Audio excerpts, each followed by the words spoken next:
Welcome to all my dear students. हमारा chapter चल रहा है न्यूटन्स लॉज ऑफ मोशन। इससे पहले की क्लास में हमने न्यूटन का फर्स्ट लॉ देखा था और उसकी थ्योरी और उसके बेस पे न्यूमेरिकल प्रॉब्लम सोल्व करे थे, जो कि इंपॉर्टेंट है बहुत, किसके लिए, नीट के लिए, जेई के लिए और अदर कॉम्पिटिटिव एग्जाम्स के लिए और 11th क्लास के स्टूडेंट्स के लिए। आज का हमारा टॉपिक है न्यूटन्स लॉज ऑफ मोशन का ही न्यूटन का सेकंड लॉ ऑफ मोशन। तो हम क्या करेंगे, आज उसकी थ्योरी देखेंगे और उसके बेस पे न्यूमेरिकल प्रॉब्लम्स के लिए देखेंगे। जो आज की न्यूमेरिकल प्रॉब्लम्स है बहुत इंपॉर्टेंट है न्यूटन सेकंड लॉ पे। सबसे पहले हम देखते हैं डेफिनेशन किसकी, Newton's second law. Newton second law ये क्या कहते हैं, न्यूटन सेकंड लॉ कहते हैं rate of change of momentum, rate of change of momentum, rate of change of momentum of a body is directly proportional to the force acting on that body, Newton का second law कहता है कि rate of change of momentum, जो rate of change of momentum है of a body is directly proportional to the force acting on that body. इसको देखते हैं mathematically. Force क्या है, rate of change of momentum, P क्या है, momentum, और डी का मतलब क्या था, मोमेंटम चेंज, और डी टी टाइम से डिवाइड कर दिया तो क्या हो गया ये rate of change of momentum of a body is directly proportional to the force. अब इसमें हम क्या करते हैं कि यहाँ से प्रोपोर्शनैलिटी को हटाते हैं तो क्या लग देते हैं, कांस्टेंट के equal to d p by D t. अब बाय एक्सपेरिमेंट हमने देखा के की वैल्यू कितनी आ गई 1, तो ये के की वैल्यू यहाँ 1 रख देंगे तो क्या हो जाएगा ये D p by D T. हम जानते हैं कि मोमेंटम बराबर क्या होता है, momentum linear momentum is the product of mass and velocity. तो F इजिकल टू क्या आ जाएगा, डी बाई डी टी और m इंटू वी। आगे F इक्वल्स टू क्या करें, इसमें product rule of differentiation apply करते हैं। प्रोडक्ट रूल ऑफ डिफरेंशिएशन क्या कहता है कि पहले इसको कांस्टेंट रखो, इसका डेरिवेटिव निकालो, फिर इसका डेरिवेटिव निकालो, इसको कांस्टेंट रखो। तो पहले हमने क्या करा, m को कांस्टेंट रखा, क्या करा, D by D T and v plus फिर क्या करा, v को कांस्टेंट लिखा, v और dm बाई डी टी। तो ये फोर्स का फॉर्मूला, जनरल फार्मूला आ गया। ये क्या है, जनरल फार्मूला फोर्स का। लेकिन अगर मास कांस्टेंट है, इफ़ इसमें कैसे बन जाते हैं, अगर मास क्या हो, कांस्टेंट, अगर मास कांस्टेंट हो गया, हम जानते हैं कि किसी कांस्टेंट का डेरिवेटिव क्या होता है, 0। हम जानते हैं कि डी बाई डी एक्स अगर कोई चीज़ है कांस्टेंट है, उसका डेरिवेटिव कितना होता है, 0, क्योंकि कांस्टेंट में कोई डेरिवेटिव का मतलब होता है कि चेंज, तो कांस्टेंट में कोई चेंज तो होता नहीं है, तो कांस्टेंट का डेरिवेटिव कितना हो गया, 0। तो अगर मास कांस्टेंट है, देखो फॉर्मूला क्या बन जाएगा, F equal to mass constant है तो इसमें कोई मास में कोई चेंज नहीं होगा, d m by D t की वैल्यू कितनी होगी, 0। तो ये 0 मल्टीप्लाई दिस इजिकल टू 0, तो फोर्स क्या आ जाएगा, M D V by D T. और D V by D T को क्या बोलते हैं, rate of change of velocity. Rate of change of velocity क्या बोलते हैं, एक्सेलरेशन। तो फोर्स बराबर क्या आ गया, मास इनटू एक्सेलरेशन। ये फॉर्मूला एप्लीकेबल कब होगा, जब मास क्या हो, कांस्टेंट। तो हम जनरली इसी वाले फॉर्मूले का इस्तेमाल करते हैं, लेकिन ये फॉर्मूला एप्लीकेबल कब होता है, जब क्या हो, मास कांस्टेंट होता है, तब ये फॉर्मूला एप्लीकेबल होता है। इफ वेलोसिटी कांस्टेंट, अगर वेलोसिटी कांस्टेंट हो जाए तो क्या होगा, देखो वेलोसिटी कांस्टेंट होगा तो वेलोसिटी में कोई चेंज नहीं होगा, तो ये मतलब चेंज नहीं होगा, तो ये कांस्टेंट, ये तो इसमें चेंज नहीं, तो ये पूरा टर्म क्या आ जाएगा, 0 multiply with something equal to 0। तो ये वाला पूरा टर्म क्या हो जाएगा, 0। तो बचा क्या हमारे पास, F equals to v d m by D t. ये कब लगाएंगे, जब मास वेरिएबल हो और वेलोसिटी क्या हो, कांस्टेंट, तब ये फॉर्मूला लगाएंगे। अब क्या करते हैं, इसके बेस पे न्यूटन सेकंड लॉ के बेस पे एक बार इसको दोबारा देखते हैं। न्यूटन सेकंड लॉ क्या आता है, rate of change of momentum, rate of change of momentum. Rate of change of मतलब होता है कि टाइम से डिवाइड करना मोमेंटम को, of directly proportional to the force acting. अब हमने इसका पूरा डेरिवेशन जनरल फॉर्मूला निकाल लिया, इसके 2 पार्ट्स बने, force equal to m into a and F equal to v d m by D t second. ये फॉर्मूला हम अलग अलग जगह इस्तेमाल करेंगे, ये इस्तेमाल करेंगे जहाँ पे मास कांस्टेंट है और ये इस्तेमाल करेंगे जहाँ वेलोसिटी कांस्टेंट रहता है। तो एक प्रॉब्लम लेके इसको समझते हैं, समझने की कोशिश करते हैं। प्रॉब्लम है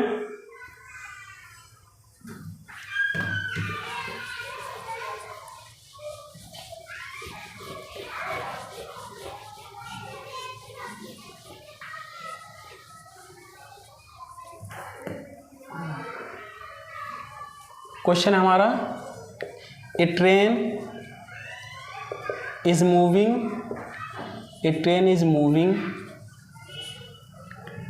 with velocity 20 meter per second with velocity times on this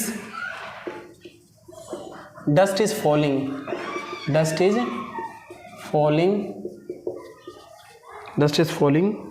at a rate of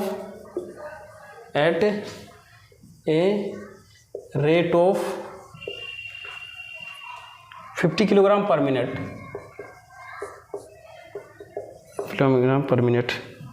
The extra force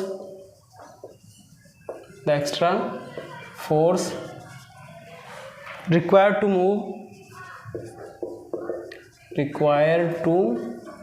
move this train will be with constant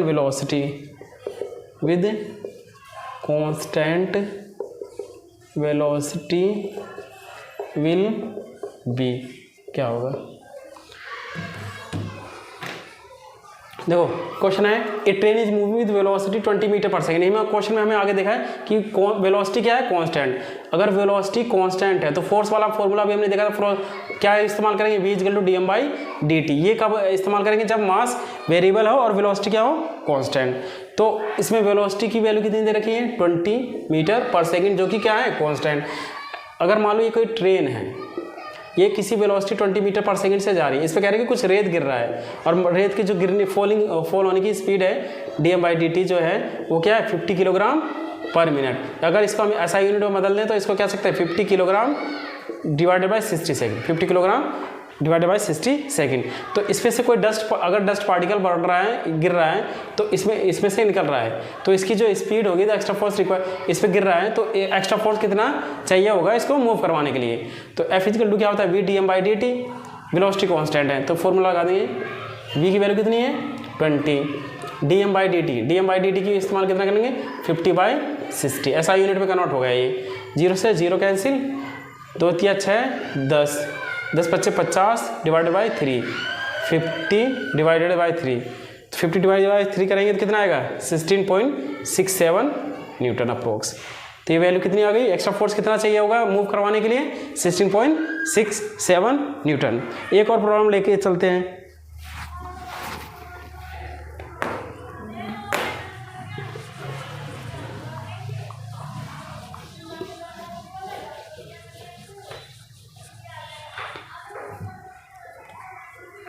question है,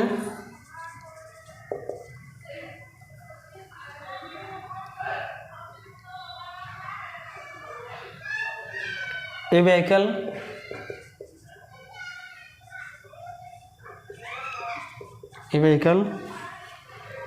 of 100 kilogram mass is moving with velocity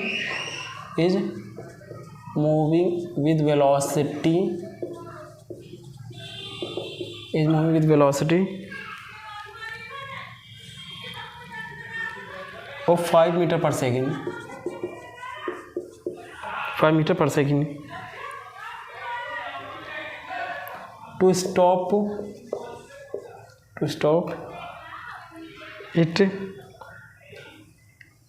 it in 1/10 second, the required force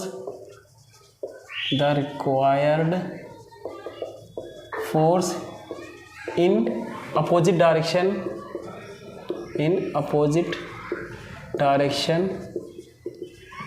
will be, कितना होगा। Question है क्या, a vehicle of mass 100 kilogram is moving with velocity of 5 metre. हमें given data क्या है, सबसे पहले गिवन डाटा लिखते हैं, सॉल्यूशन।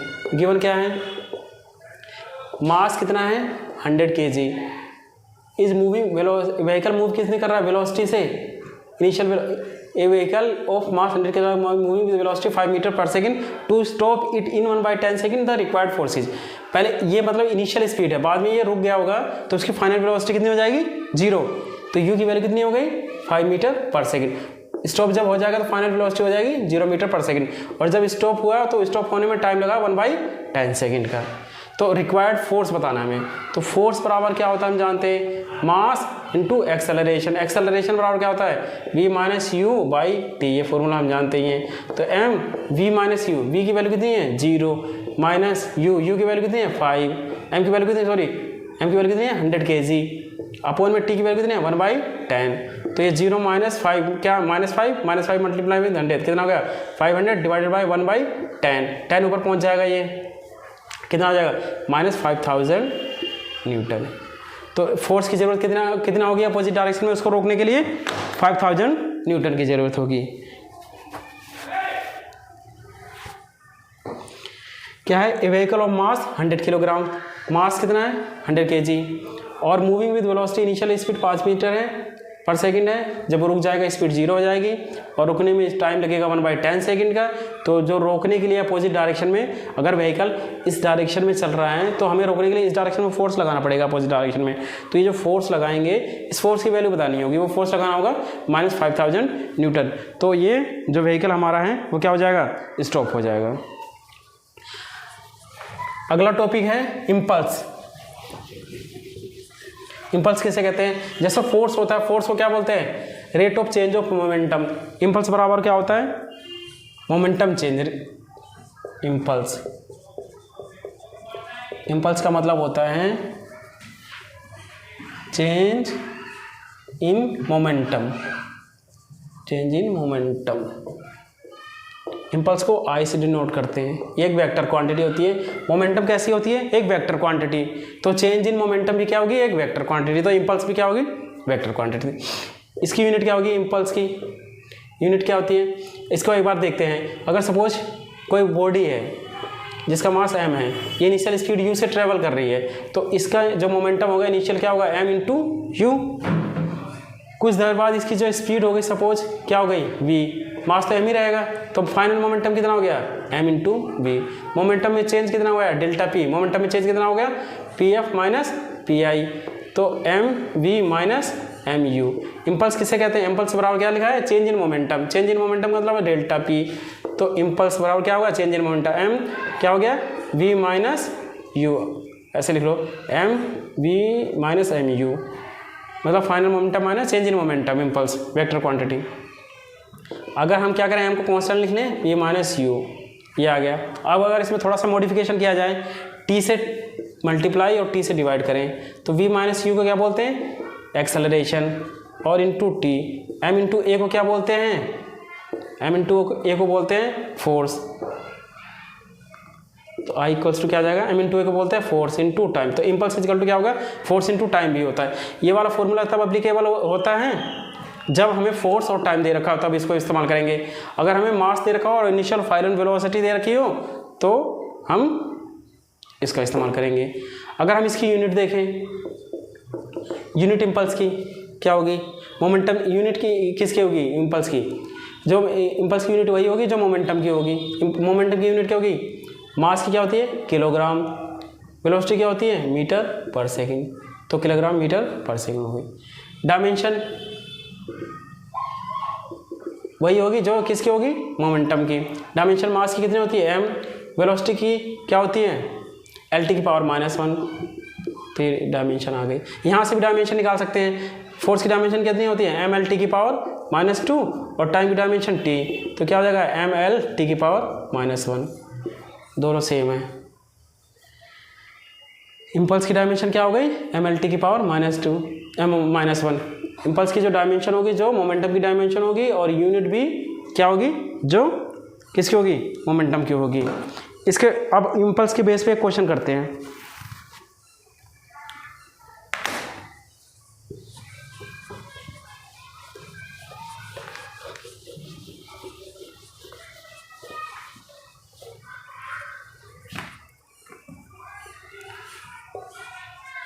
क्वेश्चन है हमारा,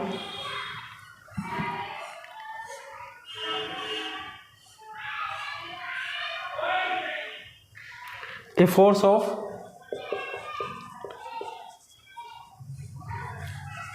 of 10 Newton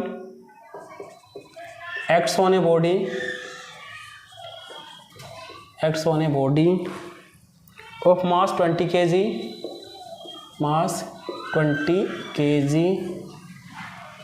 for 10 second. Change in momentum is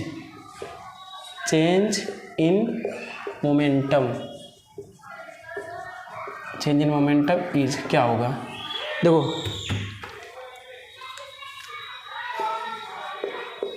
a force of 10 Newton, हमें गिवन क्या है? गिवन है फोर्स की वैल्यू कितनी है? 10 newton. Is acts on a body, mass कितना है? 20 kg और टाइम दे रखा है 10 सेकेंड। ये गिवन डाटा है। चेंज इन मोमेंटम पूछा है, तो चेंज इन मोमेंटम अभी देखा हमने किसके बराबर होता है? चेंज इन मोमेंटम किसके बराबर होता है? इम्पल्स के बराबर।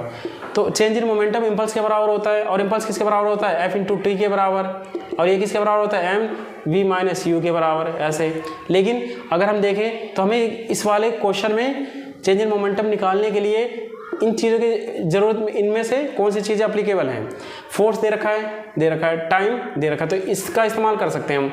अगर देखो यहाँ पे हम इसको देखें तो मास दे रखा है लेकिन वेलोसिटी नहीं दे रखी, इनिशियल और फाइनल, तो चेंज इन मोमेंटम लगाने के लिए हम इसको अप्लाई नहीं कर सकते। तो किसको अप्लाई करेंगे? इसको। तो चेंज इन मोमेंटम बराबर क्या हो जाएगा? F/t। F की वैल्यू कितनी हो गई? 10 इंटू टी की वैल्यू कितनी है? 10। तो कितना हो गया? 100, और इसकी यूनिट क्या आ गई? Newton second. तो यूनिट कितनी हो गई? 100 न्यूटन सेकेंड। अगला टॉपिक हमारा force.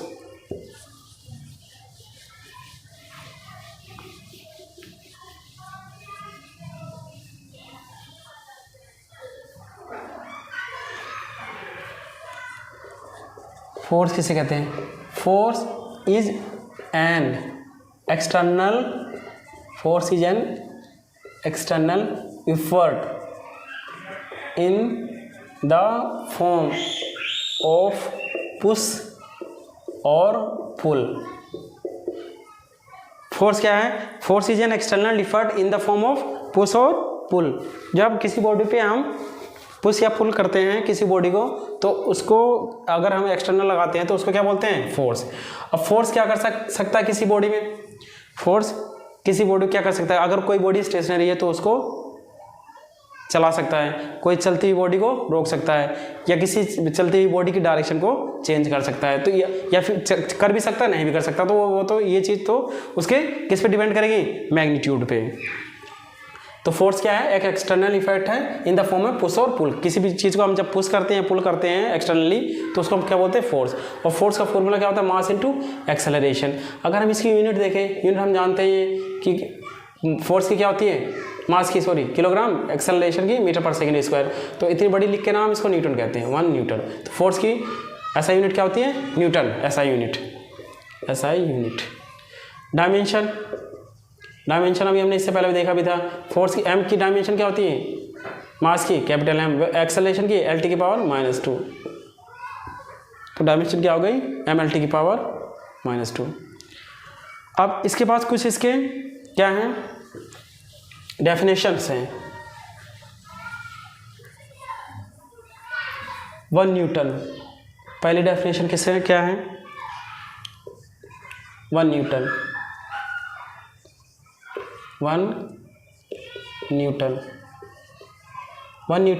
is that force, 1 Newton is that force which acts on a body of mass 1 kilogram to produce an acceleration of कितना? 1 मीटर पर सेकेंड स्क्वायर। 1 न्यूटन फोर्स किसे कहेंगे? 1 Newton force is that force which acts on a body of mass. देखो force बराबर क्या होता है? Mass into acceleration. अब मास की वैल्यू 1 किलोग्राम हो जाए, एक्सेलरेशन 1 मीटर पर सेकेंड स्क्वायर हो जाए, तो उसी फोर्स को अगर किसी बॉडी है जिसका मास कितना है? 1 किलोग्राम, और उसमें एक्सेलरेशन हम प्रोड्यूस कर सकें 1 मीटर पर सेकेंड स्क्वायर, तो उस जितना फोर्स लगेगा उस फोर्स को कहेंगे 1 न्यूटन फोर्स। सेकेंड है 1 dyne. It is that force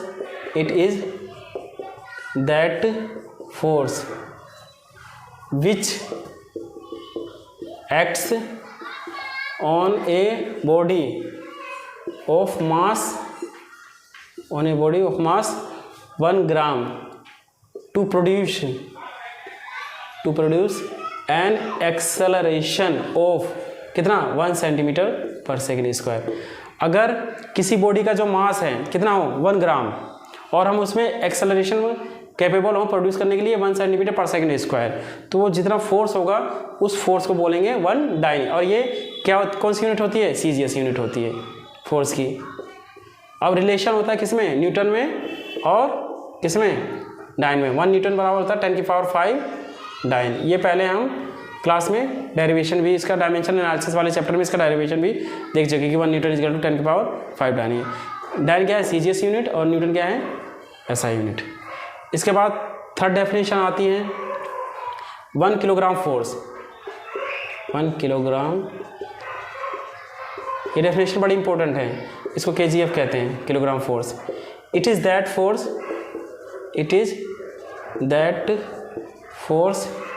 which acts on a body of mass 1 kilogram to produce acceleration of 9.8 metre पर सेकेंड स्क्वायर। अगर किसी बॉडी का मास कितना है 1 किलोग्राम और हम उसमें एक्सेलरेशन कितना प्रोड्यूस कर सकते हैं 9.8 मीटर पर सेकेंड स्क्वायर, अगर हम एक्सेलरेशन कैपेबल हों प्रोड्यूस करने में तो उस फोर्स को कहेंगे कितना? 1 किलोग्राम फोर्स। तो 1 किलोग्राम फोर्स किसके बराबर हो जाएगा? मास कितना आ गया 1 और एक्सेलरेशन कितना होगा 9.8 न्यूटन। तो 1 kilogram force is equal to कितना होगा 9.8 newton. 1 kgf is equal to कितना होता है 9.8 न्यूटन। अब दूसरा है हमारा 1 ग्राम फोर्स। किलोग्राम था, उसके बाद 1 gram force. Fourth is 1 gram force. It is that force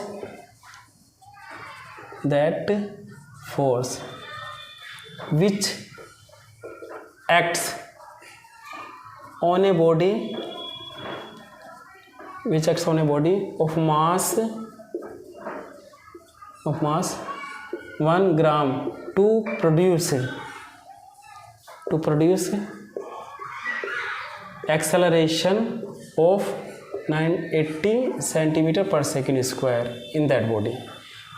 तो 1 ग्राम फोर्स किसके बराबर होगा 980 डाइन के बराबर। 1 ग्राम फोर्स किसके बराबर होगा 980 from. It is that force which action में बॉडी, अगर किसी बॉडी का मास कितना है 1 ग्राम और उसमें हम 980 सेंटीमीटर पर सेकेंड स्क्वायर एक्सेलरेशन कैपेबल हो प्रोड्यूस करने में, तो उस फोर्स को कहेंगे 1 ग्राम फोर्स और उसकी वैल्यू होगी 980 डाइन। अगला हमारा टॉपिक है कंजर्वेटिव और non conservative definitions. Conservative force किसे कहते हैं? कंजर्वेटिव फोर्स वो फोर्स होता है जिस फोर्स की वजह से पूरे वर्क डन की वैल्यू क्या हो राउंड ट्रिप में 0, या फिर वर्क जो क्या है पाथ डिपेंडेंट, और नॉन कंजर्वेटिव क्या हो जाएगा उसका अपोजिट हो जाएगा। तो पहले कंजर्वेटिव देखते हैं। Conservative force it is that force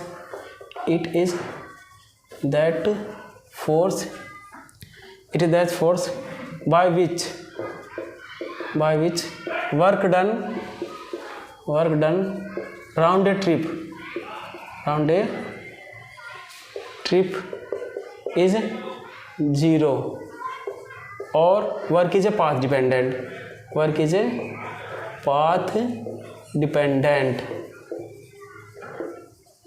work क्या हो पाथ डिपेंडेंट। अगर वर्क हमारा क्या है पाथ डिपेंडेंट हो, या जिस फोर्स की वजह से वर्क किया जा रहा है वो वर्क क्या हो उस पूरे वर्क जो है पूरा राउंड ट्रिप में क्या हो, 0, तो उस वर्क को क्या कहेंगे, उस फोर्स को क्या कहेंगे जिस फोर्स की वजह से टोटल वर्क डन क्या हो जाए, 0, उस फोर्स को बोलेंगे कंजर्वेटिव फोर्स। दूसरा है non conservative force. Non conservative क्या हो जाएगा, नॉन कंजर्वेटिव फोर्स क्या हो जाएगा, it is that force by which work done around the trip is not 0 and work is a path independent. तो हम इसी को क्या करते हैं, डेफिनेशन को इसी में मॉडिफाई कर लो। तो non conservative force it is that force by which work done around the trip is not 0 and work is a path independent. तो इसको आप इसका होमवर्क है, आप इसको खुद नोट्स में ऐड कर सकते हैं। इसके एग्जांपल्स क्या हो जाएंगे कंजर्वेटिव फोर्स के, gravitational force and electric force etcetera, बहुत सारे हैं। नॉन कंजर्वेटिव फोर्स के एग्जांपल क्या हो जाएंगे, viscous force, damping force, frictional forces etcetera. Non conservative इसमें मतलब कुछ ना कुछ जो हमारा वर्क डन होगा वो कुछ ना कुछ क्या होगा, लॉस हो रहा होगा, तो उसको क्या बोलेंगे हम, नॉन कंजर्वेटिव फोर्सेस। अगला हमारा टॉपिक है वेट। वेट किसे कहते हैं, weight is the force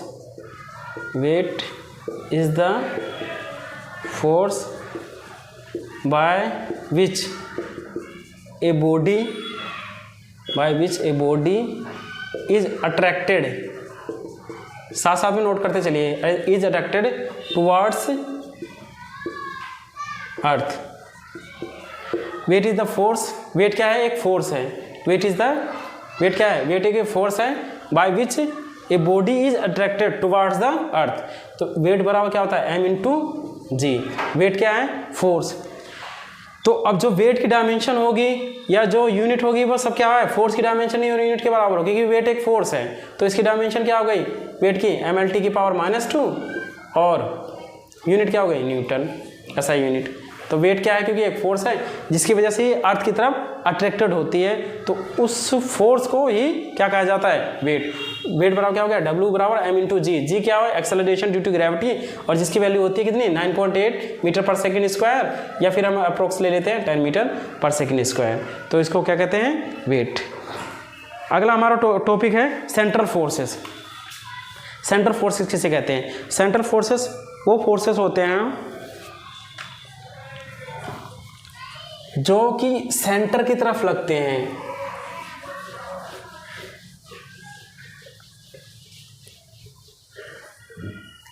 central forces. इसके बाद हम कुछ न्यूमेरिकल करेंगे। Central forces it is that forces which will act towards और अवे फ्रॉम द सेंटर। जैसे कि अगर ये सन है, यहाँ पे सन है और ये अर्थ है, ये सन है और ये अर्थ है, तो ये अर्थ इसके चारों तरफ जिस फोर्स से चारों तरफ इसके घूम रही है, उस फोर्स को क्या कहेंगे, क्या कहेंगे इसको, सेंट्रल फोर्सेस। सेंट्रल फोर्स क्या कर सकता है, सेंटर की तरफ भी लग सकता है और अवे फ्रॉम द सेंटर भी लग सकता है, तो इसको बोलते हैं सेंट्रल फोर्सेस। अगला हमारा टॉपिक है लामीस थ्योरम। लामीस थ्योरम कब लगता है, जब फोर्सेस इक्विलिब्रियम में हो और कॉन्करेंट हो। तो पहले क्या करें, equilibrium of concurrent forces, equilibrium of concurrent forces, equilibrium of concurrent forces. Concurrent forces का मतलब वो forces, those forces which are acting on a single point, और इक्विलिब्रियम का मतलब है जो सपोज कोई सिंगल पॉइंट है, इस पे बहुत सारे फोर्सेस लग रहे हैं, F1, ये लग रहा है F2 और ये टुवर्ड्स F3, और सबका इनका अलजेब्राइक या रिजल्टेंट फोर्स क्या हो, समेशन सबका क्या हो, 0। तो उसको क्या बोलेंगे, इक्विलिब्रियम। और कॉन्करेंट का मतलब होगा किसी सिंगल पॉइंट पे लगना, तो इसको बोलते हैं इक्विलिब्रियम ऑफ कॉन्करेंट फोर्सेस। तो हम यहाँ पे लामीस थ्योरम लगा सकते हैं। ये कब लगता है, जब हमारे पास 3 फोर्सेस हों। लेट ये फोर्स F1 है, ये F2 और ये F3। इसके सामने वाला ये एंगल हो गया अल्फा, ये बीटा और ये गामा। हम इस अगर डायग्राम से देखें तो alpha plus beta plus gamma इस कितना आ जाएगा, 360। राउंड, पूरे राउंड का सर्कल बन गया, 360 डिग्री आ गया। अब हम लैमिस थ्योरम कैसे अप्लाई करेंगे? लैमिस थ्योरम ये क्या बताता है? मैग्नीट्यूड बताता है only. It will tells only magnitude of forces, force का मैग्नीट्यूड बताता है, but not direction, but not direction को नहीं बताता है। It will tells only magnitude of the forces but not direction. अगर हमें डायरेक्शन जानना है तो उसके लिए हम क्या करेंगे? Resolution of the forces concept को यूज करेंगे। तो ये क्या हो जाएगा? इसको अप्लाई कैसे करते हैं? जैसे फोर्स F1 अपॉन इसके प्रोपोर्शनल लेते हैं एंगल और उसका साइन लेते हैं। F1 अपॉन में sine alpha equal to F2 upon में F2 के अपोजिट वाला क्या है? Beta, sine beta equal to F3 upon में साइन गामा। ये है लैमिस थ्योरम। इसमें अगर हमें F1 पता हो और एक वैल्यू, दो वैल्यूज पता हो तो हम सारी वैल्यूज को निकाल सकते हैं। ये क्या है? F1 अपॉन में साइन अल्फा, F1 अपॉन में प्रोपोर्शनल वाला साइन अल्फा, F2 अपॉन में प्रोपोर्शनल साइन बीटा और F3 इसके प्रोपोर्शनल ये वाला angle sine gamma. Lami's theorem क्या बताता है? ये जो फोर्सेस होंगे F1, F2, F3 इनकी क्या बताएगा? मैग्नीट्यूड को, और ये इनकी डायरेक्शन ये अपवर्ड है या डाउनवर्ड है, ये डायरेक्शन हमें लैमिस थ्योरम से नहीं पता चलेगी। तो अगर हमें डायरेक्शन भी पता करनी है तो उसके लिए क्या करते हैं? फोर्स का रिजोल्यूशन देखते हैं, resolution of the forces concept को इस्तेमाल करते हैं। अभी आगे देखेंगे उसको। अब कुछ प्रॉब्लम्स को लेते हैं।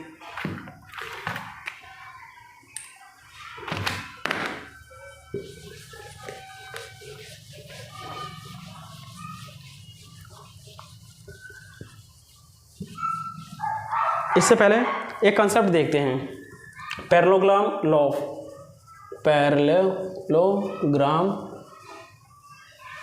Law of vector addition, vector addition numerical करने के लिए भी ये ज़रूरत पड़ेगी इसकी।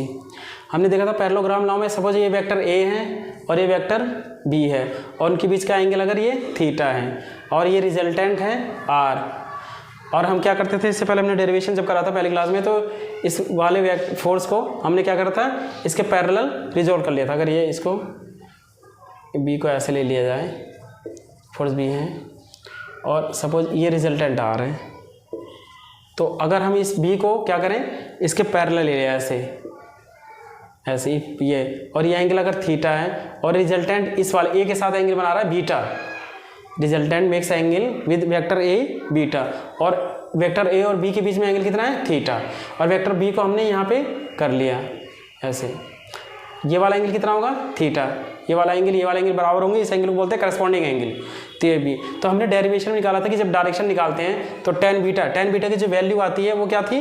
बी साइन थीटा अपॉन में a plus b cos theta. Tan beta निकालने के लिए ये टेन बीटा क्या है? Direction of resultant vector with कौन से? हॉरिजॉन्टल के साथ। तो ये क्या होता है? बी साइन थीटा, ये वाला वेक्टर, दूसरा वाला b sine theta plus upon में ए प्लस दूसरा वाला जो वेक्टर होगा बी, उसका कोसाइन कंपोनेंट। तो ये वाला जो कंसेप्ट होगा अभी हमारे न्यूमेरिकल प्रॉब्लम्स में इस्तेमाल होगा। तो इसको एक बार नोट डाउन कर लीजिए और हम प्रॉब्लम को देखते हैं।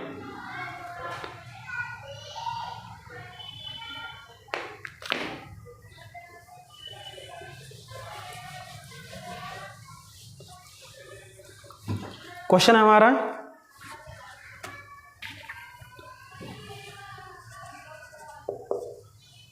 two forces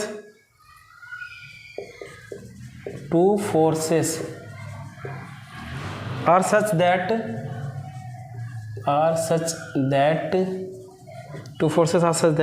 their magnitude is 18 Newton. Two forces are such that the sum of their magnitude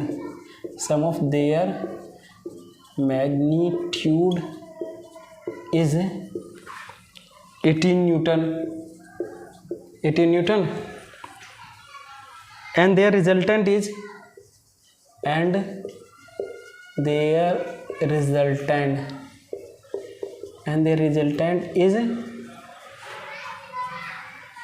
perpendicular to the smaller, and the resultant is perpendicular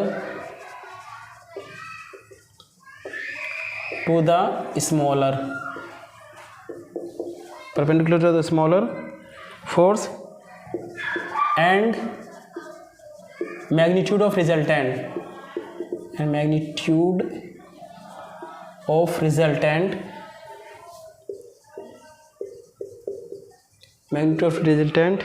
is 12. The magnitude of the forces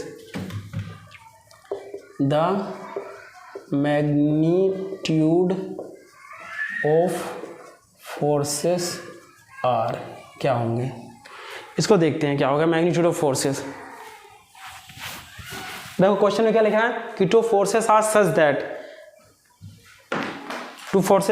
such that sum of their magnitude is 80 newton है। Solution, let ये force F1 है और ये force F2 है और इनके बीच का जो एंगल है वो है थीटा, और हमने ये मान लिया कि ये कह रहा है कि एक फोर्स लार्जर है दूसरा स्मॉलर है, तो हमने मान लिया कि F1 जो है स्मॉलर है किससे, F2 से। और ये क्या लिखा हुआ है कि जो रिजल्टेंट फोर्स है F1 और F2 का जो रिजल्टेंट है, लेट ये रिजल्टेंट ये है R और ये रिजल्टेंट कह रहा है ये जो स्मॉलर फोर्स है, स्मॉलर फोर्स क्या है F1, तो उस पर कितना बना रहा है 90 डिग्री एंगल। देखो क्या two forces are such that sum of their magnitude मतलब F1 प्लस F2 जो फोर्सेस का सम मैग्नीट्यूड का सम कितना है 18 newton and their resultant is perpendicular to resultant F1 और F2 का रिजल्टेंट R हो गया, और ये R जो परपेंडिकुलर है किस पे, स्मॉलर पे। स्मॉलर को हमने क्या ले लिया F1, तो स्मॉलर फोर्स पे क्या है ये परपेंडिकुलर, और रिजल्टेंट R की जो वैल्यू है वो दे रखी है गिवन कितनी है 12। तो द मैग्नीट्यूड ऑफ फोर्स, तो हमें क्या बताना है F1 और F2 की जो है वैल्यू बतानी है। इसको इक्वेशन नंबर 1 कह देते हैं। अब इससे पहले हमने देखा था कि पैरेललोग्राम में law of addition of vector में tan बीटा जब निकालते हैं रिजल्टेंट के साथ और a के साथ, अगर हम इसको a ले लें और इसको b कह दें, पहले वाले से अगर हम कंपेयर करें तो क्या होगा, जैसे इसको हमने वेक्टर a था वेक्टर b था और इसका रिजल्टेंट ये एंगल इनके बीच का थीटा था और ये एंगल बीटा था, तो यहाँ बीटा की वैल्यू इस वाले केस में कितना हो गया 90 डिग्री, और a की वैल्यू क्या हो गई F1 और b की वैल्यू ये हो गई। तो tan बीटा बराबर क्या निकाला था हमने, tan बीटा इक्वल्स टू क्या था b साइन थीटा, थीटा क्या था angle between vector a and vector b sign theta upon में a plus b cos theta. तो यहाँ पे बीटा की वैल्यू कितनी है 90 डिग्री, तो जो रिजल्टेंट के साथ एंगल बना रहा है, रिजल्टेंट जो इस वेक्टर के साथ एंगल बना रहा है उसी को एंगल बीटा कहेंगे, और जो यहाँ पे कितना है 90 डिग्री, तो tan 90 इक्वल टू b की वैल्यू कितनी है F2 साइन थीटा अपॉन में a की वैल्यू कितनी है, a की वैल्यू F1 प्लस b की वैल्यू कितनी है F2 कोस थीटा। tan 90 की वैल्यू कितनी होती है इनफाइनाइट। अगर इसके डिनोमिनेटर में 1 ले लें और इसको पूरे इस वाले को हम पूरा पलट दें, उल्टा कर दें, देखो क्या होगा, इसको कर देते हैं क्या F1 plus F2 cos theta upon में F2 sine theta equal to 1 by infinite. 1 by infinite की वैल्यू कितनी होती है 0, तो हम यहाँ क्या लिख सकते हैं, ये 0 से ये पूरा टर्म मल्टीप्लाई होगा तो ये पूरा 0 हो जाएगा, क्या बचेगा F1 plus F2 cos theta equals to 0, या फिर F2 cos theta equal to क्या जाएगा माइनस F1, या कोस थीटा इजकल टू कितना आ जाएगा माइनस F1 अपॉन में F2। इक्वेशन नंबर इसको कर दो पुट 2। अब रिजल्टेंट R का फॉर्मूला क्या होता है, R square equal to a square plus b square plus 2ab और कोस थीटा। R की वैल्यू कितनी दे रखी है 12 का क्या गया स्क्वायर इजकल टू a का स्क्वायर, a की वैल्यू कितनी है, a के वेक्टर हमने मान रखा है F1, तो F1 का स्क्वायर, b को मान रखा है F2 का square plus 2 times F1 F2 and cos theta. 12 का स्क्वायर हो गया 144, F1 का स्क्वायर प्लस F2 का square plus 2 times F1 F2 और कोस थीटा की वैल्यू उठा के रख दी यहाँ से, क्या है माइनस F1 अपॉन में F2, ये क्या आ जाएगा 144 इजकल टू F1 का स्क्वायर प्लस F2 का स्क्वायर, F2 से F2 cancel, F1 multiply minus हो जाएगा प्लस माइनस माइनस, और ये हो जाएगा माइनस 2F1 स्क्वायर, या फिर और क्या लिख सकते हैं 144 equal to F1 square minus F1 square plus F2 का स्क्वायर।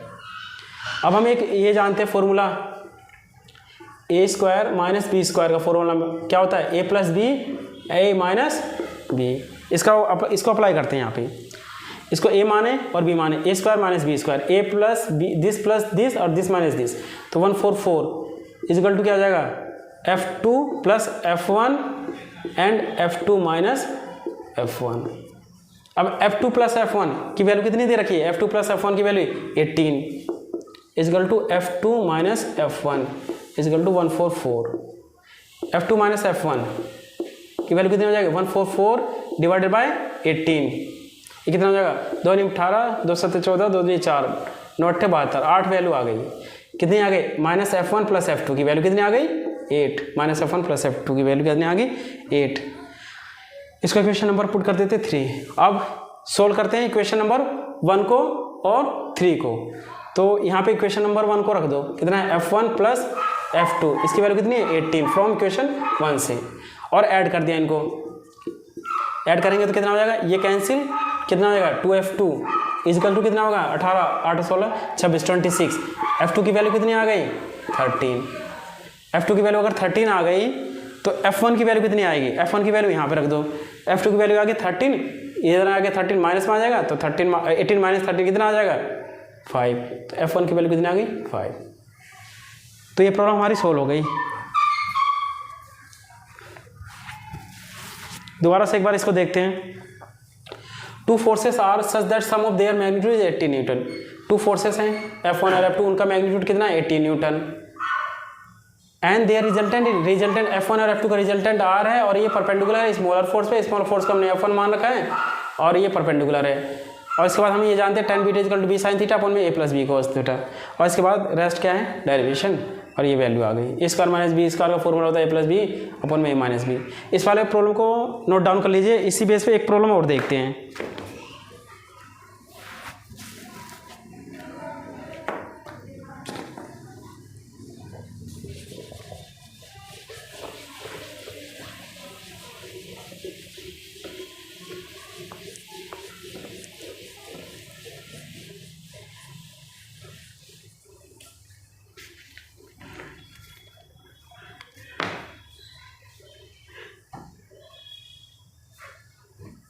क्वेश्चन है हमारा,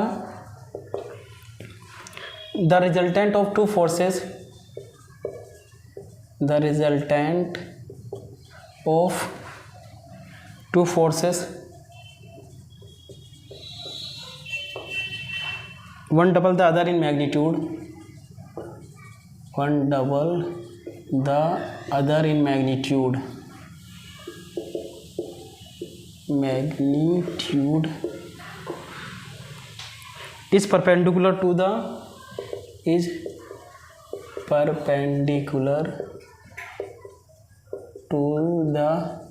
smaller, is perpendicular to the smaller force,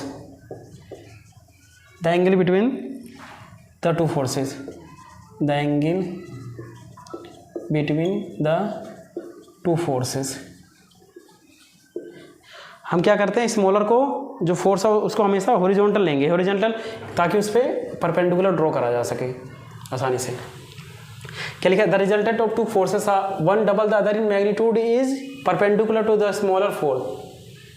the resultant of two forces one double the other in magnitude, एक minute, the resultant of two forces perpendicular to the smaller, the angle between the two forces, ठीक है। Late हमारे ये force F1 है, दूसरा force ये F2 है। हमने माना F1 स्मॉलर है F2 से। ये कह रहा है कि जो F2 की वैल्यू है, जो लार्जर वाला फोर्स है वो डबल है। F1 की वैल्यू अगर F है, F2 की वैल्यू कितनी हो जाएगी डबल 2F। और ये क्वेश्चन में दिया है कि जो स्मॉलर रिजल्ट ये इनके बीच का एंगल लेट, ये क्या है थीटा, और जो रिजल्टेंट है, रिजल्टेंट फोर्स है वो स्मॉलर वाला फोर्स कितना है, ये उस पर क्या है परपेंडिकुलर। देखो, the resultant of two forces, the resultant of F1 F2, one is double the other in magnitude, ये वाला डबल है पहले वाले का, is perpendicular to the smaller, resultant जो है स्मॉलर के क्या हुआ है परपेंडिकुलर है। Then the angle between the two forces, इस वाले और उस वाले के बीच में जो फोर्स होगा, जो एंगल होगा उसको बताना है। जो एंगल कितना है थीटा है, तो उसको बताना है थीटा को। तो रिजल्टेंट और इसके बीच में जो एंगल है उसका फॉर्मूला क्या लगाते हैं हम, tan बीटा। जो इससे पहले हमने देखा था tan बीटा बराबर क्या होता है, दूसरा वाला जिसके साथ में एंगल नहीं बन रहा होता, b sin थीटा अपॉन में a plus b cos theta है, अपॉन में a plus b cos theta. ये क्या होगा, यहाँ बीटा की वैल्यू कितनी हो गई, रिजल्टेंट के साथ जो एंगल बना रहा है 90 डिग्री, इजिकल टू b की वैल्यू कितनी है 2f sin थीटा अपॉन में a की वैल्यू कितनी है f प्लस b की वैल्यू कितनी है 2f, और ये क्या हो जाएगा cos theta, 2f cos theta. tan 90 की वैल्यू क्या होती है इनफाइनाइट, इसके डिनोमिनेटर में 1 ले लिया, इस पूरे इक्वेशन को पलट दिया, तो क्या हो जाएगा f plus 2f cos theta upon में 2f sine theta equal to क्या हो जाएगा 1 बाई इनफाइनाइट। 1 बाई इनफाइनाइट की वैल्यू क्या होती है 0, 0 मल्टीप्लाई भी सी क्रॉस मल्टीप्लाई में जाएगा समथिंग इजिकल टू 0, तो क्या बचेगा f plus 2f cos theta equals to 0, 2f cos theta equals to कितना आ जाएगा माइनस f से f कैंसिल, तो ये क्या बचा हमारे पास 2 कोस थीटा इजिकल टू इधर क्या बचा -1, कोस थीटा की वैल्यू कितनी आ गई -1/2, या फिर थीटा की वैल्यू कितनी हो गई 120 डिग्री। जब थीटा की वैल्यू 120 डिग्री होती है तो कोस 120 की वैल्यू कितनी होती है -1, कोस 120 की वैल्यू होती है -1/2, सॉरी कोस थीटा 120 की वैल्यू होती है -1/2। ये प्रॉब्लम था। अगली प्रॉब्लम है हमारा, नोट डाउन कर लीजिए इसको।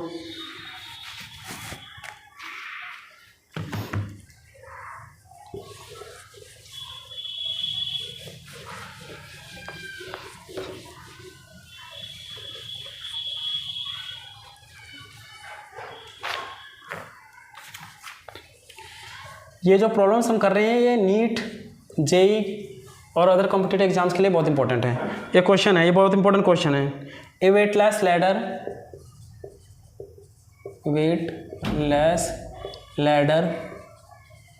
इसको प्रॉब्लम को ध्यान से देखिए और सब पूरे कंसेप्ट क्लियर हो जाएंगे। 20 feet long rest against a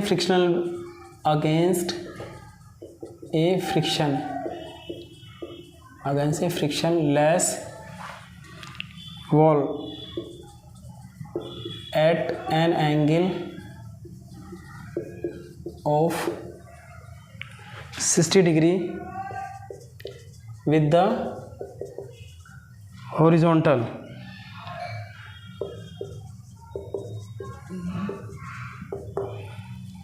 a 150 pound man is 4 feet from the top of the ladder,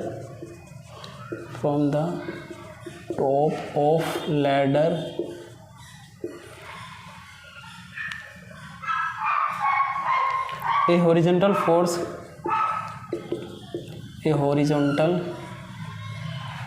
force is needed to prevent it from slipping,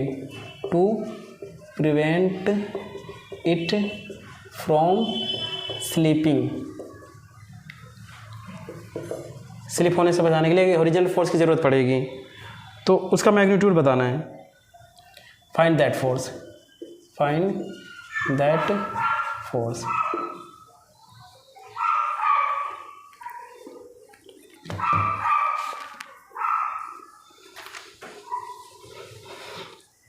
question है कि एक वेटलेस लैडर है, जो लैडर है उसका कोई वजन नहीं है, वेटलेस है, और उसकी जो लेंथ है वो कितनी है 20 फीट।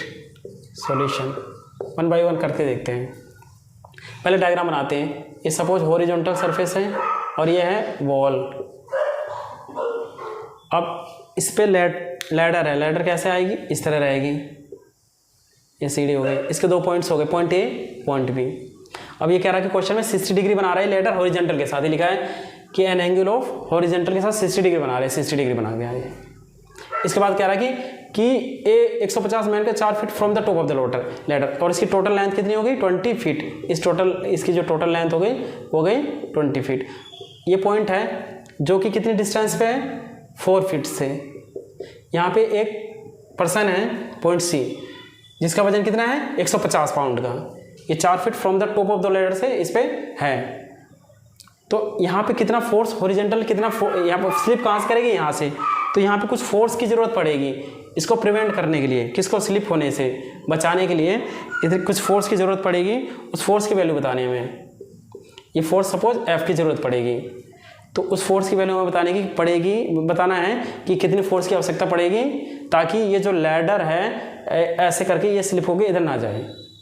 तो इस प्रॉब्लम को सोल्व करने के लिए सबसे पहले क्या बनाते हैं इनका, FBD, किसका, लैडर का। FBD बनाने के लिए इस पे लगने वाले सभी फोर्सेस को क्या करेंगे, कंसिडरेशन में लेंगे। तो लैडर का फ्री बॉडी डायग्राम बनाते हैं। ये हमारा क्या हो गया, ये सरफेस हो गया, ये वाला, ये हो गया लैडर, ये पॉइंट हो गया B, ये पॉइंट हो गया A। अब जो ये फोर्स हॉरिजॉन्टल में फोर्स सपोज ये F है, ये एंगल हो गया 60 डिग्री। अब ये इस वाले पॉइंट पे ये जो सरफेस है इस लैडर पे एक अपवर्ड रिएक्शन लगाएगा, जिसको हमने कह दिया नॉर्मल रिएक्शन लगाएगा R1। ये जो सरफेस वॉल है इस पे भी एक नॉर्मल रिएक्शन इस डायरेक्शन में लगाएगा, जिसको हमने कह दिया, इसको एक्सटेंड कर दिया आगे की तरफ R2। जो ये पॉइंट है 4 फीट है, जो मैन है यहाँ पर है 4 फीट डिस्टेंस है, 4 फीट डिस्टेंस है यहाँ से यहाँ तक। उसका जो वजन है W, वेट है कितना है 150 पाउंड का। वेट हमेशा कहाँ काम करेगा, वर्टिकली डाउनवर्ड डायरेक्शन में। तो इस पे अब सारे फोर्सेस का हमने इसमें कंसिडरेशन में ले लिया। अब क्या हमें इक्वेशन लगानी है, इक्विलिब्रियम इक्वेशन। इक्विलिब्रियम इक्वेशन क्या होती है, sigma Fx equal to 0, sigma Fx equal to 0। तो इस वाले डायरेक्शन में फोर्स पॉजिटिव F, हॉरिजॉन्टल वाला फोर्स कौन सा है, ये -R2 इक्वल्स टू 0। तो F इजिकल टू कितना आ जाएगा R2। दूसरा हो गया sigma Fy equal to 0। Vertical forces क्या है, R1 ऊपर जा रहा है, डाउनवर्ड क्या है -W इजिकल टू 0, डाउनवर्ड को नेगेटिव लेना है। मैंने बताया था कि अगर ये साइन कन्वेंशन को लेना, +y है, +x है, -x है एंड -y। तो अपवर्ड फोर्स की डायरेक्शन को लेना है पॉजिटिव, डाउनवर्ड को नेगेटिव, इधर वाले फोर्स की डायरेक्शन को पॉजिटिव, इधर को नेगेटिव, इसको ध्यान में रखते हुए। और मोमेंट अगर निकालना, मोमेंट बराबर क्या होता है, फोर्स इनटू परपेंडिकुलर डिस्टेंस। तो क्लॉकवाइज डायरेक्शन को हम क्या लेंगे, मोमेंट को पॉजिटिव क्लॉकवाइज ऐसे, और एंटी क्लॉकवाइज मोमेंट को क्या लेंगे, नेगेटिव। ये साइन कन्वेंशन हमें याद रखनी है। तो R1 इक्वल्स टू कितना आ जाएगा, W, R1 equal to W, और W की जो वैल्यू है वो कितनी है, W की जो वैल्यू है कितनी है 150 पाउंड। तो R1 की वैल्यू आ गई 150, ये आ गया। अब स्लिप होने से अवॉइड करना है, तो हर जगह पे यहाँ पे मोमेंट क्या होगा 0। तो हम इक्विलिब्रियम मोमेंट क्या निकाल लिया, MB पे 0। तो टोटल मोमेंट सारे फोर्सेस की वजह से यहाँ पे इस पॉइंट पे क्या होगा 0। तो मोमेंट निकालने के लिए फॉर्मूला क्या होता है, फोर्स इनटू परपेंडिकुलर डिस्टेंस। वो वाला फोर्स और जो जिस फोर्स की वजह से परपेंडिकुलर डिस्टेंस निकालनी है उस फोर्स की, उस पॉइंट से। तो ये जैसे ये फोर्स है, इस पॉइंट से इसकी परपेंडिकुलर डिस्टेंस क्या होगी, ये फोर्स से इस की परपेंडिकुलर डिस्टेंस ये होगी, ये पॉइंट है, ये फोर्स का अगर हम लाइन ऑफ एक्शन देखें तो ये परपेंडिकुलर डिस्टेंस होगी। तो अगर इस हमें मोमेंट निकालना है तो इस वाले पॉइंट पे हम क्या करते हैं, इसको यहाँ पकड़ लिया और यहाँ पे फोर्स लगाया, तो ये मार्कर हमारा कैसे घूमेगा, एंटी क्लॉकवाइज डायरेक्शन में। और एंटी क्लॉकवाइज डायरेक्शन को अभी मैंने बताया था कैसे लेना मोमेंट, नेगेटिव। तो क्या हो जाएगा, negative force into distance. Distance कितनी हो जाएगी, ये 60 है, ये क्या होगा 60, सॉरी ये 20 है, ये डिस्टेंस टोटल कितनी है 20 फीट, ये 20 है, तो ये 20 क्या हो जाएगा cos 60, 20 sin 60। तो ये वाला हमें कौन सा लेना है, ये फोर्स है, इसका ये वाली डिस्टेंस लेनी है, कितना हो जाएगा 20 sin 60 और ये 20 cos 60। तो हमें ये वाला फोर्स कितना हो गया 20 sin 60। इस फोर्स का लाइन ऑफ एक्शन और यहाँ से ये परपेंडिकुलर डिस्टेंस, ये डिस्टेंस हो गया परपेंडिकुलर 20 sin 60। ये वाला फोर्स, ये वाले फोर्स को अगर हम यहाँ करें, इस वाले मार कर यहाँ पकड़ें ये, और ये फोर्स को हमें एक्शन करें, तो ये कैसे जाएगा क्लॉकवाइज में। तो इसकी वजह से मोमेंट कैसा होगा क्लॉकवाइज। क्लॉकवाइज को क्या लेना है plus R1 into perpendicular distance, perpendicular ये इस वाले फोर्स यहाँ पे लग रहा है, तो डिस्टेंस इस पॉइंट से परपेंडिकुलर क्या होगी ये वाली, और ये वाली डिस्टेंस किसके बराबर होगी, इसके बराबर। तो ये वाली डिस्टेंस कितनी हो गई 20 cos 60, फिर ये वाले दोनों हो गए इसकी वजह से। अगर इसकी वजह से हम देखें वेट की वजह से, यहाँ पे मार्कर को पकड़ा जिस पर मोमेंट निकालना है, इसका लाइन ऑफ एक्शन ऊपर से आ रहा है, ऐसे करें तो हाँ ये मार्कर हमारा एंटी क्लॉकवाइज जा रहा है, ऐसे घूमेगा। यहाँ पे हमें जहाँ मोमेंट निकालना है तो एंटी क्लॉकवाइज रुक गया। एंटी क्लॉकवाइज को क्या लेते हैं नेगेटिव, माइनस फोर्स कितना है 150, और इसकी डिस्टेंस कितनी होगी, इस पॉइंट से इसकी परपेंडिकुलर डिस्टेंस कौन सी होगी, ये वाली, और ये वाली डिस्टेंस कौन सी होगी, इसके बराबर। ये जो डिस्टेंस होगी ये वाली इसके बराबर होगी। ये एंगल कितना होगा, ये एंगल 60, ये 60 करस्पॉन्डिंग एंगल। अगर ये 20 है तो ये क्या हो जाएगा, ये 60 डिग्री है तो ये 20 क्या होगा साइन, और ये 20 कोस। तो हमें डिस्टेंस कौन सी लेनी है, ये वाली, तो ये वाली डिस्टेंस इसके बराबर होगी। तो ये कितना हो जाएगा 20 क्या हो जाएगा कोस, सॉरी 20 नहीं 4 है, ये डिस्टेंस कितनी है 4 कोस 60 डिग्री। डिस्टेंस कितनी होगी, ये डिस्टेंस कितनी 4 फीट, 4 कोस 60 4 साइन 60, डिस्टेंस 4 कोस 60 ये वाली इसके बराबर होगी। ये वाला फोर्स भी आ गया। ये वाले फोर्स की वजह से मूवमेंट नहीं होगा क्योंकि ये फोर्स इसी पॉइंट पे लग रहा है तो डिस्टेंस कुछ है नहीं, तो इस वाले R2 की वजह से कोई मूवमेंट नहीं होगा और कोई बचा नहीं, तो टोटल फोर्स का समेशन कितना आ गया 0। बस अब इसको सोल्व करना है। -F इंटू 20 साइन 60 की वैल्यू √3/2 प्लस R1 की वैल्यू कितनी है 150 इंटू 20 कोस 60 की वैल्यू कितनी होती है 1/2 माइनस कोस 60 की वैल्यू हो गई 1/2 150 इंटू 4 कोस 60 की वैल्यू 1/2 इक्वल्स टू 0 210 ये कितना हो गया -10 √3F प्लस ये कितना हो गया 2 से 10 कैंसिल, ये 150 आ गया, ये 150 1500 आ गया, 150 मल्टीप्लाई 10 1500, और ये कितना हो गया 2 दूनी 4 15 दूनी 30 300 माइनस 300 इक्वल्स टू 0। 1500 माइनस 300 कितना हो गया 1200, ये क्या आ गया plus 1200 equals to 0 minus 10 100 √3F। इसको यहाँ सोल्व कर लेते हैं।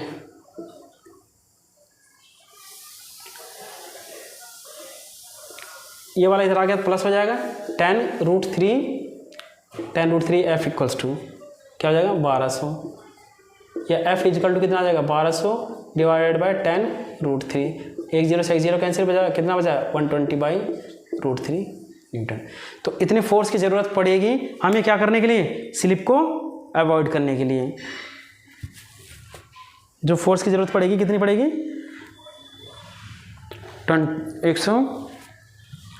120/√3, या इसको और अगर हम सोल्व करना चाहें तो और भी सोल्व कर सकते हैं। √3 से ऊपर नीचे मल्टीप्लाई कर दें, अगर √3 से ऊपर नीचे मल्टीप्लाई कर दिया √3 कितना हो जाएगा 3 चौक 12 40 √3 की वैल्यू होती है 1.73, इसे मल्टीप्लाई कर देंगे तो जो वैल्यू आएगी वो हमारा रिजल्टेंट फोर्स आ जाएगा। दोबारा से क्वेश्चन को देखते हैं। ए वेटलेस लैडर 20, ये जो वेट लैडर है इसका कोई वजन नहीं है अपना, और इसकी जो लंबाई है 20 फीट है और हॉरिजॉन के साथ एंगल 60 डिग्री बना रहा है, और एक आदमी है जो कि 4 फीट डिस्टेंस से टॉप से इस पर खड़ा है, और हमें इस लैडर को अवॉइड होने के लिए कुछ फोर्स की ज़रूरत पड़ेगी जो हम इस डायरेक्शन में लगाएंगे। इस डायरेक्शन में फोर्स लगाएंगे नहीं, अगर इस डायरेक्शन में फोर्स लगाएंगे तो स्लिप ही हो जाएगी, तो हमें फोर्स लगाना पड़ेगा इस डायरेक्शन में। तो ये फोर्स जो हम F इस डायरेक्शन में जो फोर्स लगाएंगे, इस फोर्स की हमें क्या बतानी है वैल्यू, तो इसी के बेस पे ये सारे कैलकुलेशन करी गई है। तो इसको कैलकुलेशन को करने के लिए हमने क्या करा था कि ओरिजेंटल फोर्स F = R2, तो R2 जो हमने F की वैल्यू कितनी आ गई है 40√3, यही जो हमारा ये R2 ये वाला फोर्स R2 F के बराबर है, तो R2 की वैल्यू भी यही होगी। तो सारे जितने अननोन थे सब निकल गए। हमने इसका क्या करा, इसको करने के लिए इसका फ्री बॉडी डायग्राम ड्रॉ करा, इस पर लगने वाले सारे फोर्सेस को कंसिडरेशन में लिया, और सिग्मा FX की वैल्यू 0, सिग्मा FY की वैल्यू 0, और मोमेंट इस पॉइंट पे 0। मोमेंट को निकाला, क्लॉकवाइज मोमेंट को हमने पॉजिटिव लिया, एंटी क्लॉकवाइज मोमेंट को नेगेटिव लिया, और कैलकुलेशन करा, और ये प्रॉब्लम हो गई सोल्व। अगली प्रॉब्लम है हमारी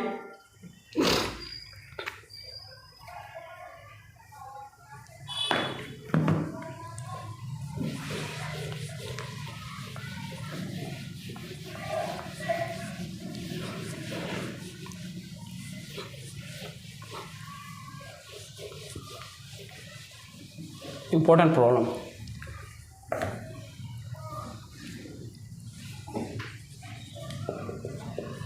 क्वेश्चन क्या है कि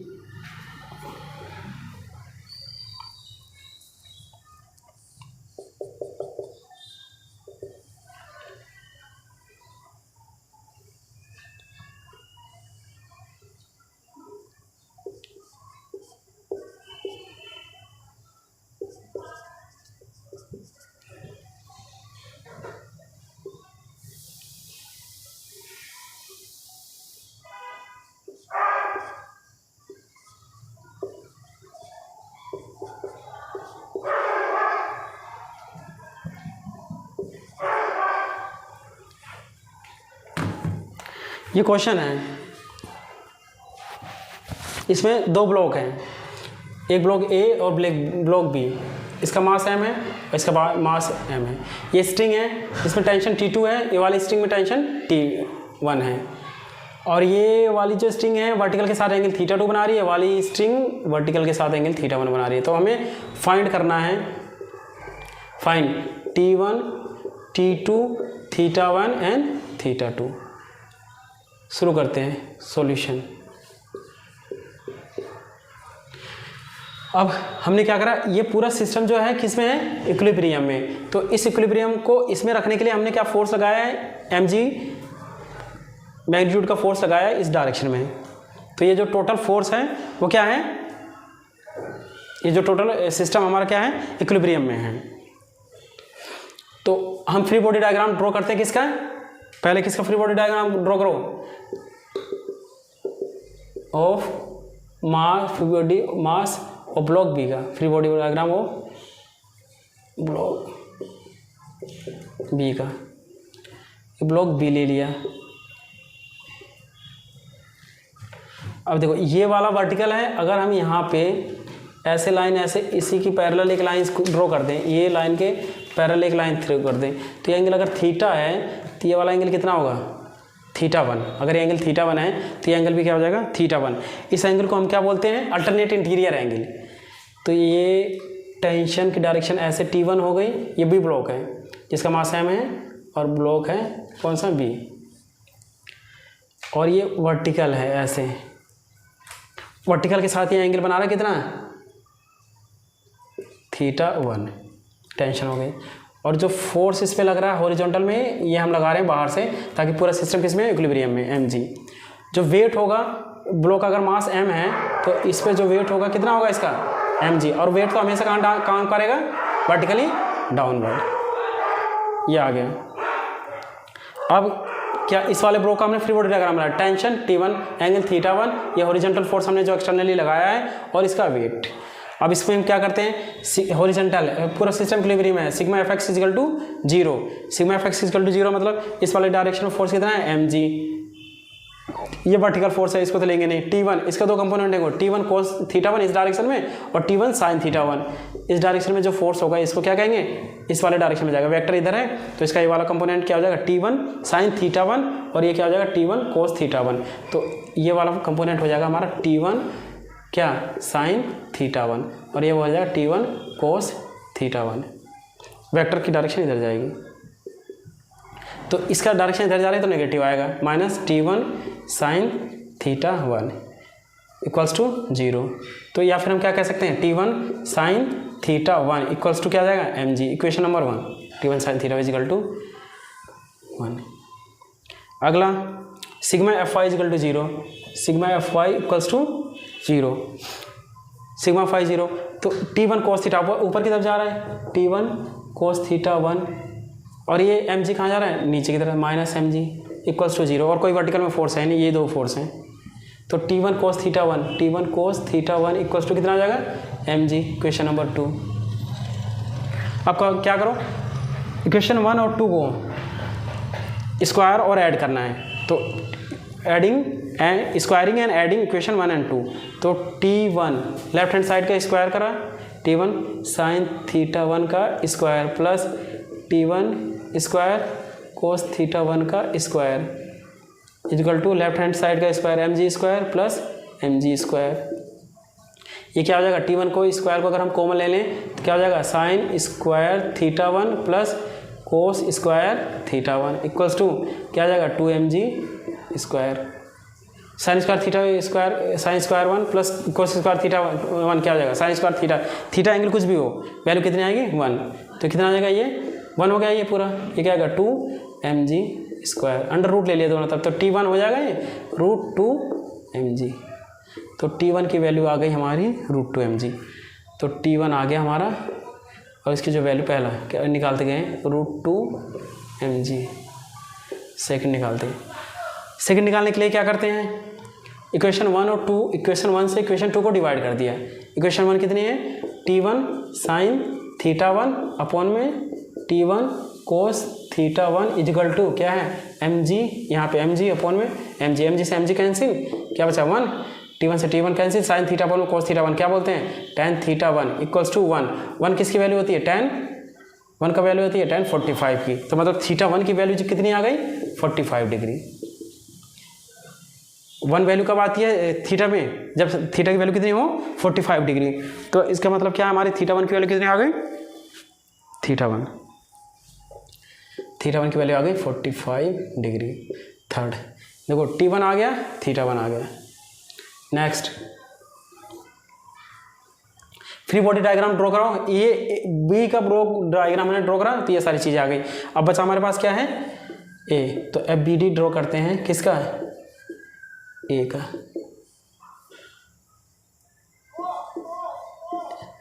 ए ब्लॉक ए है, इस पर टेंशन कितना लग रहा है T2, ऐसे टेंशन T2। अगर हम यहाँ देखें, ये अगर एंगल थीटा, ये वर्टिकल, ये यहाँ पे वर्टिकल ऐसे लाइन खींचा है, ये एंगल थीटा 2, तो ये वर्टिकल के साथ ये एंगल भी क्या होगा थीटा 2, अल्टरनेट इंटीरियर एंगल, तो ये एंगल अगर हम ये वर्टिकल ऐसे एंगल बनाते हैं तो ये एंगल क्या हो गया थीटा 2, टेंशन और वर्टिकल के साथ एंगल बनने वाले को थीटा 2 हो गया, ये एंगल हो गया क्या थीटा 2। और ब्लॉक है जिसका मास क्या है, वेट तो हमेशा वर्टिकली डाउनवर्ड काम करेगा, वेट mg, वेट कहाँ काम करेगा वर्टिकली डाउनवर्ड mg।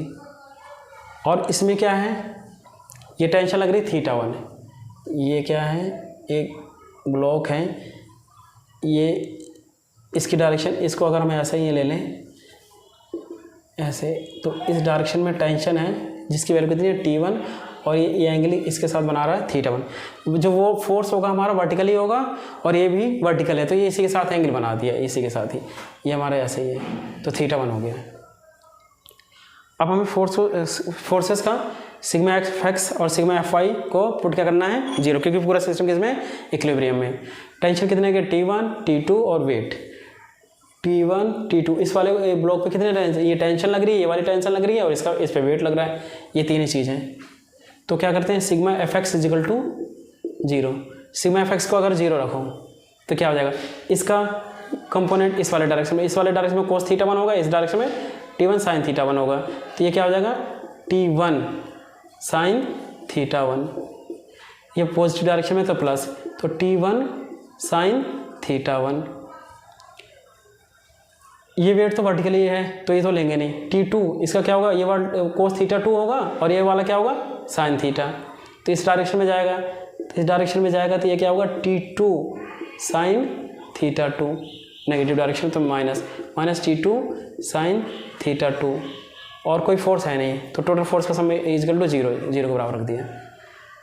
T1 की वैल्यू कितनी है, T1 की वैल्यू हम √2mg निकाल चुके हैं, √2mg इंटू साइन थीटा 1 की वैल्यू कितनी है 45 डिग्री, माइनस पे चले जाएंगे प्लस हो जाएगा T2 sine theta 2, √2mg sign 45 की वैल्यू कितनी 1/√2 is equal to T2 sine theta 2, √2 से √2 कैंसिल, तो T2 साइन थीटा 2 की वैल्यू कितनी आ गई, T2 sine theta 2 equal to आ गया mg। इक्वेशन नंबर इसको कर दो 3।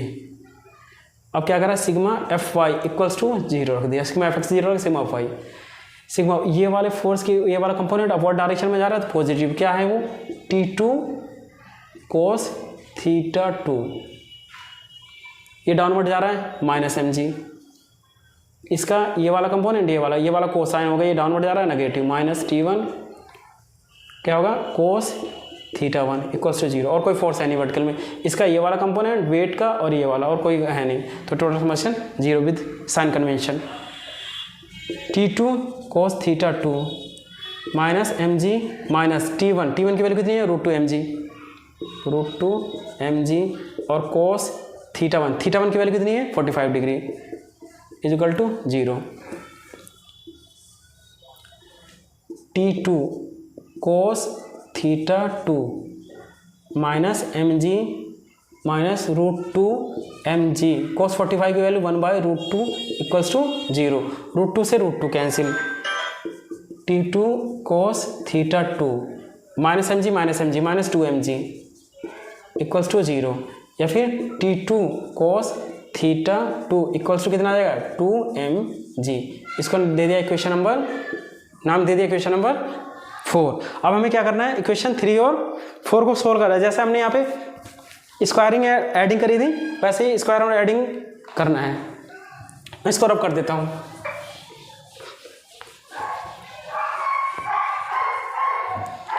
अब squaring and adding question number 3 and 4, तो इसका स्क्वायर करेंगे T2 square sine square θ2 plus T2 square cos T2 square cos square θ2 equal to mg square इधर वाला ये प्लस यहाँ का कितना है 2mg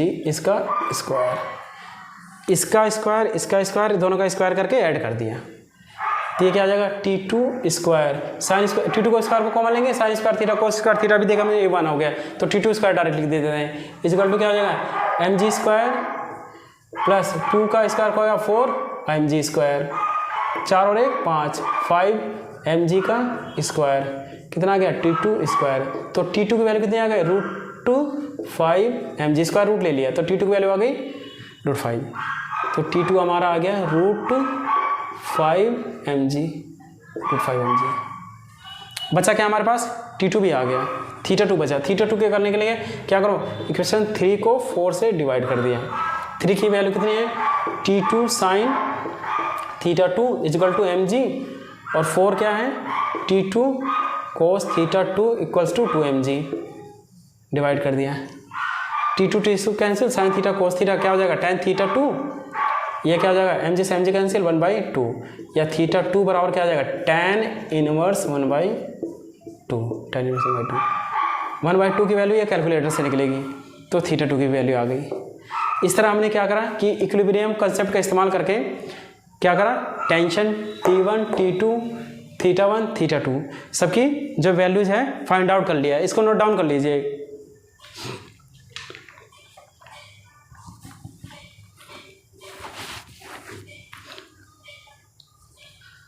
अगर आप किसी भी पोर्शन में इसमें कहीं भी किसी को प्रॉब्लम है तो वो कमेंट सेक्शन में जाके बता सकता है।